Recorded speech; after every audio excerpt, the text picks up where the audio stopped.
యోహాను సువార్త 6వ అధ్యాయం 2వ వచనం నుంచి. This is the word God is giving us this evening. ఈ వాక్కును ప్రభు ఇస్తున్నాడు. 6వ అధ్యాయం 2వ వచనం నుంచి. రోగుల ఎడల ఆయన చేసిన సూచక క్రియలను చూచి బహుజనులు ఆయనను వెంబడించిరి. ఓకే. యేసు కొండ ఎక్కి అక్కడ తన శిష్యులతో కూడా కూర్చుండెను. కొండ ఎక్కి, చెయ్యి పైకెత్తి చెప్పండి. ఎక్కడా ఎక్కడా ఎక్కడా?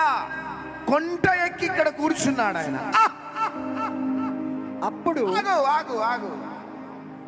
ఇక్కడ కొండ ఎక్కింది మీరు కాదు, నేను కాదు, మనకంటే ముందు యేసయ్య ఎక్కినాడు. చప్పట్లు కొట్టండి.